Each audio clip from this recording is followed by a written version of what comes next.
Doctor वेदानार Singh में आपका बहुत बहुत स्वागत है। आज मैं आपको वेव के बारे में बताऊंगा। वेव क्या होता है? ऊर्जा स्थानांतरण का एक तरीका होता है जिसमें माध्यम के कण एक स्थान से दूसरे स्थान तक स्थानांतरित होते हैं बट विस्थापित नहीं होते। उन्हें तरंग कहते हैं। एक डिस्टर्बेंस होता है, एक विक्षोभ होता है। साथ ही साथ तरंगों की वर्गीकरण की बात करेंगे तो माध्यम के आधार पर मुख्यतः दो तरह की होती हैं, विद्युत चुम्बकीय तरंगें और यांत्रिक तरंगें।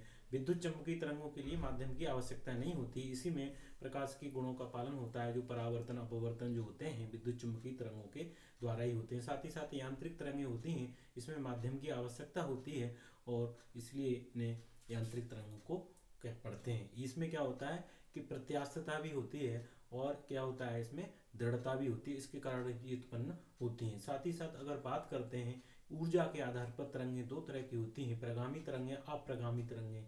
वो प्रगामी तरंग में माध्यम के कण एक स्थान से ऊर्जा के कण एक स्थान से दूसरे स्थान तक स्थानांतरित होते हैं, जबकि अप्रगामी तरंगों में माध्यम के कण एक स्थान से दूसरे स्थान तक स्थानांतरित नहीं होते बल्कि अध्यारोपण के द्वारा वो तरंगें बनती हैं। साथ ही साथ अगर कण गति के आधार पर बात करेंगे तो तरंगें मुख्यतः दो प्रकार की होती हैं, अनुप्रस्थ और अनुदैर्ध्य तरंगें। अनुप्रस्थ तरंगें माध्यम के लंबवत कंपन करती हैं और ये मुख्यतः ठोसों में उत्पन्न होती हैं। और अनुदैर्ध्य तरंगों की बात करें ये द्रवों और गैसों में उत्पन्न होती हैं। और इन तरंगों में क्या होता है कि अगर बात करें तो संपीड़न और विरलन होता है। वहीं अगर अनुप्रस्थ तरंगों की बात करेंगे तो इसमें सुरंग और गर्त के द्वारा ये आगे बढ़ती हैं। तो आइए बात करते हैं जो प्रगामी तरंगें होंगी उनका समीकरण क्या होता है। वेव इक्वेशन में अगर पढ़ेंगे तो उसके लिए हम निकलेंगे y = a sin omega T. तो इसमें ओमेगा की बात करेंगे तो कोणीय वेग होता है और ये हमारा तरंग का आयाम होता है जिसे हम एम्पलीट्यूड के नाम से जानते हैं। ये तरंग की इक्वेशन होती है। यहाँ बच्चों ए हो जाएगा, उसे हम एम्पलीट्यूड बोलेंगे, जिसे हम आयाम कहते हैं तरंग का। और साथ ही साथ हम ओमेगा की बात करेंगे तो ये क्या होगा, एंगुलर वेलोसिटी, कोणीय वेग बोलते हैं इसे। ये हमारा कोणीय वेग हो जाएगा। और टी की बात करेंगे तो बच्चों यहाँ टी जो होगा वो क्या हो जाएगा, समय हो जाएगा और वाई विस्थापन हो जाएगा। आइए आगे डिटेल में बात कर लेते हैं। तो वाई डिस्प्लेसमेंट होता है, विस्थापन कहते हैं इसे। तो ये विस्थापन का समीकरण है जो तरंग का होता है। साथ ही साथ इसमें दूसरा पॉइंट ये ध्यान रखेंगे, जो ओमेगा होगा वो 2πf के बराबर होगा। एफ हमारी फ्रीक्वेंसी होती है और फ्रीक्वेंसी क्या होता है, 1/, आवर्तकाल के बराबर होती है। आपको ये भी ध्यान रखना है फ्रीक्वेंसी जो होगी 1/, आवर्तकाल के बराबर होगी।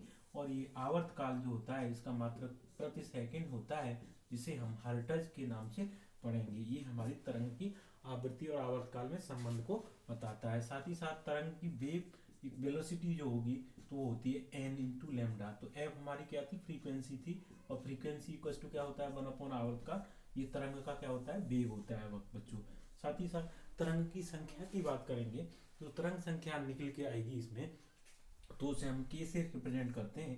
तो k बराबर होता है ω/v, और ओमेगा कोणीय वेग होता है, v क्या होता है, हमारा तरंग का वेग होता है, और वेग के तरंग नंबर है, तरंग संख्या है। साथ ही साथ हम ये भी ध्यान रख सकते हैं कि हमारा जो आवृत्ति होती है, अगर छठे पॉइंट में बात करेंगे तो इसमें जो तरंग का समीकरण बनेगा तो उसके लिए हम आपको बता दे रहे हैं, जो आवृत्ति होती है और आवर्तकाल होता है, इन दोनों का गुणनफल कितना होता है, 1 होता है। आपको ध्यान रखना है आवृत्ति और आवर्तकाल का गुणनफल क्या होता है, 1। और जो तरंग होती है तो इस तरह से जो तरंग डिस्टर्बेंस होता है तो ये क्या होता है, तरंग का आयाम होता है, एम्पलीट्यूड जिसे बोलते हैं। और अधिकतम विस्थापन को आप क्या बोलेंगे, सुरंग, और न्यूनतम विस्थापन को क्या बोलेंगे, गर्त।